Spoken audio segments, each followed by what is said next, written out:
So here's a bold take. I think the new show, Alien Earth, just did what Ridley Scott was trying to do with Prometheus and Alien Covenant. And honestly, I think it did it better. Where Ridley Scott aimed for deep philosophical questions about creation, existence, and our place in the universe, Alien Earth actually lands those themes without getting lost in its own ambition. In this video, I am breaking down how Alien Earth succeeds where its cinematic predecessors stumbled through smarter world building, stronger thematic focus, and a more grounded yet profound sense of mystery. Let's get into it. The first question that we all have to ask to begin this video is, does the new Alien Earth show hold up? I can comfortably say the answer is yes, at least to me anyways. I would say that if the show hadn't held up, I wouldn't be making this video. I was thoroughly surprised by just how good the show actually was. Don't get me wrong, it's not masterpiece level quality. I think it did dip just a little bit in the final couple of episodes and had a strong start and decent middle portion,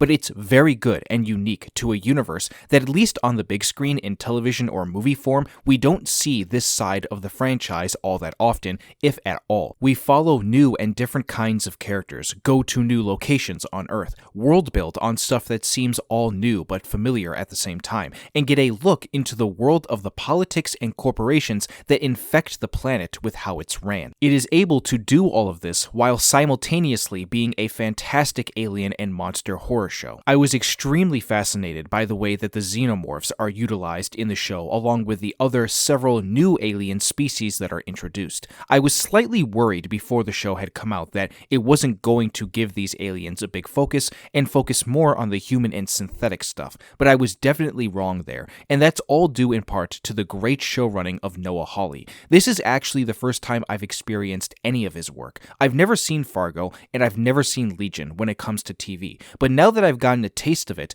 I want so much more from him. You ever have those moments where you can just tell that a showrunner or director of a movie know what they're doing? I got that and more with Hawley's direction in Alien Earth. He's able to balance everything that these 8 episodes tackle so well while keeping the tone not just unexpected, but also way more intriguing than I thought it would be. I don't think there was ever a moment where I didn't want to know more about everything going on and where it was going to lead. That's the mark of a show that is doing something right and make you come back week after week to watch. Where that idea of making you come back week to week continuously found its footing is most noteworthy of the show's commentary and philosophy on AI, and specifically with the synthetics of the alien universe. On August 9th, right after the 6th episode ended, I put out a tweet that blew up to a proportion that I wasn't expecting. All I said was this: after tonight's episode of Alien Earth, it has been confirmed for me. Noah Hawley has somehow found a way to almost perfectly interweave philosophical commentary into the alien universe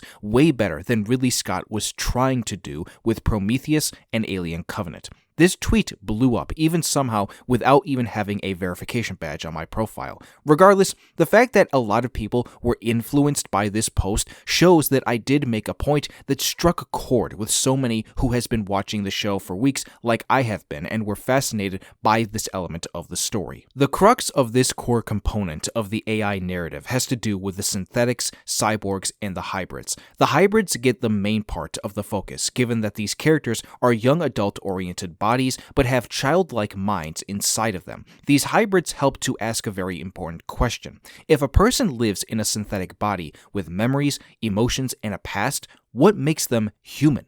Is it their biology, their consciousness, or something else? It's a common question that these particular characters are often asking of themselves throughout each episode. It's also a question that you find to be asked a lot within another set of alien films, Prometheus and Alien Covenant, from the character of David, but we'll talk about that in a minute. I found this to be really well portrayed through the two characters of Morrow and Kirsch, played by the great Timothy Olyphant, and another new actor who I've never seen before, Babou Ceesay. Apologies if I didn't pronounce that name correctly. I'll just go ahead and say it, but the character of Morrow might just be one of the best characters this franchise has ever had. Fuck it, I'll give you both. Him and Kirsch are two of the best. I love these characters, because I think not only only are they well written, but they are very well acted by two actors who understood the assignment. Morrow, because he remains at least partially human, carries all the baggage, constraints, and vulnerabilities of humanity, like pain and loss, given that he lost his daughter before he became that cyborg that worked for Yutani. Kirsch is less bothered by that and is much more precise and knowing of everything going on around him to be 10 steps ahead of the curve on everyone else logically and even when in action. They are two characters that, given the circumstances they are put in, understand what their role is amongst the rest of the lineup of characters.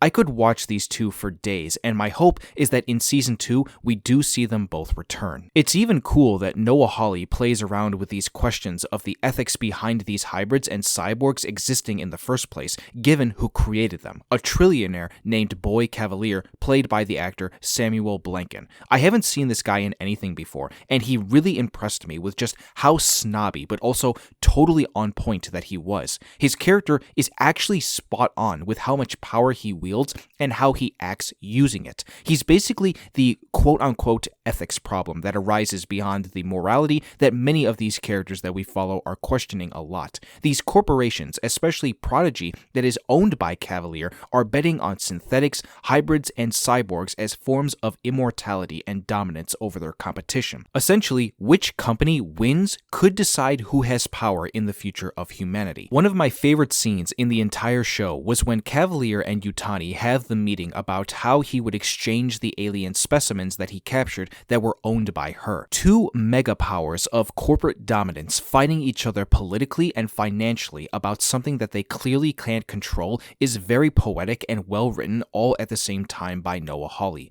It's a scene that doesn't feel like it's out of place in the universe, given that we've seen it even in the original films, especially a film like Aliens, when Ripley is sitting down with Weyland-Yutani and she gives a recollection of her story from the first film, and is then asked to go on a mission to investigate the very thing that she tried to survive so that they could bring back that alien specimen of the xenomorph to study. This is essentially the ultimate philosophy of the Alien franchise, if you think about it hard enough. These corporations thought it was clever and found it necessary to mess with not just alien life that they don't know anything about, but also the power of how AI can come back to haunt them even in their own creation of the synthetics. Traditional synthetics have been part of the Alien franchise enough already, but hybrids add a twist.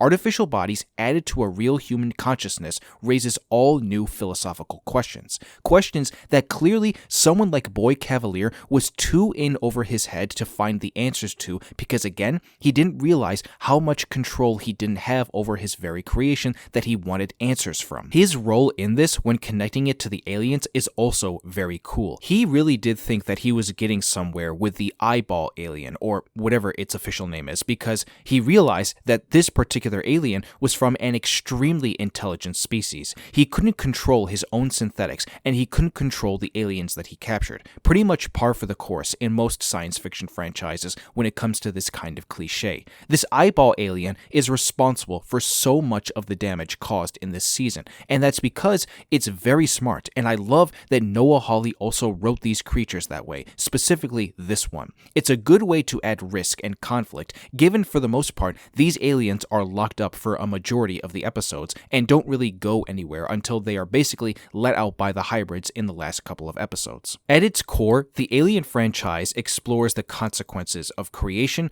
the indifference of the universe when those consequences come about, and humanity's place within those consequences. Across this series of films and now the show, I think it's now been able to paint a picture quite well enough for us to understand. With Prometheus and Alien Covenant, I think there was a bit of a roadblock that Ridley Scott found himself in when he tried a little too hard to explore these thematic elements. If you completely put aside the fact that these two films were essentially a new element to the lore of how the universe created the xenomorph, it doesn't at least leave out the quest for purpose that leads to utter disappointment and horror by the human characters. I know that Prometheus and Alien Covenant get a bad rap, simply just because of how the human characters are written, given they don't act in the smartest ways and only put themselves themselves in the consequences that they suffer from because of their own dumb actions. I still just don't believe that that takes away from the fact that you can't deny that the character of David is at least interesting enough on its own merits when you factor in the more thematic elements that feel like they either should have been explored more or maybe not even at all. The characters of David and Wendy from Alien Earth basically play the same role as each other.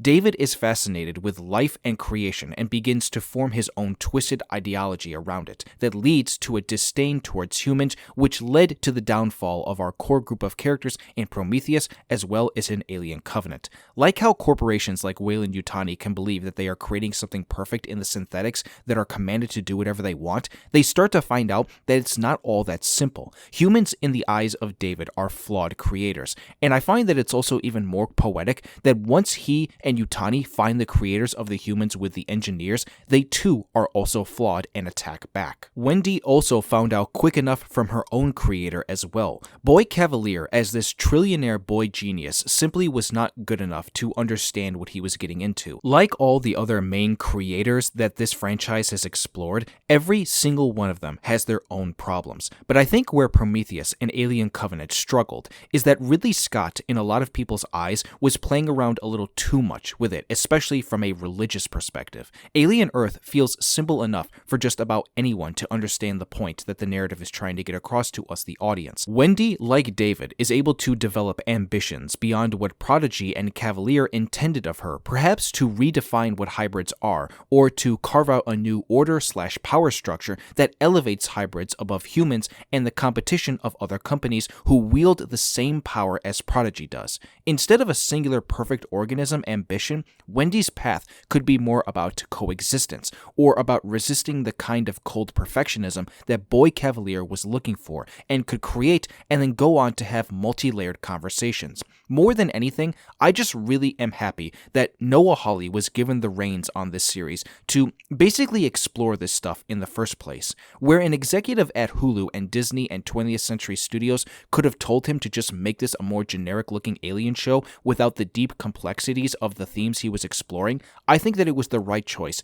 to let him go down this route, even if to a degree where the show wasn't entirely perfect, but still very enjoyable to watch. The reason I say that it's not entirely perfect is because I do think the finale suffered from just one key aspect that made the start of the season so great. As we see in the finale, Wendy and her band of Lost Boy synthetic hybrids, accompanied by her brother, are able to take control of the facility that Boy Cavalier had on his own private island while releasing all the alien specimens from captivity. Yutani is also en route with her own army to take control of the island in what seems like an attempt to get the aliens back if her strike force led by Murrow didn't complete his mission. Not to say that it ends abruptly, but it ends on a note that is a very clear indication that they are setting up for a second season to come, which I do believe they are going to get, and I'm also interested enough to still want to see. The problem with the ending to the season, particularly with the final 2 episodes, is that I could clearly tell that something was wrong in the editing room and directionally with how each episode was filmed. I just didn't feel the same vibe that the previous 6 episodes had given us before we got to the penultimate and the finale. While Noah Hawley created and wrote the entire show,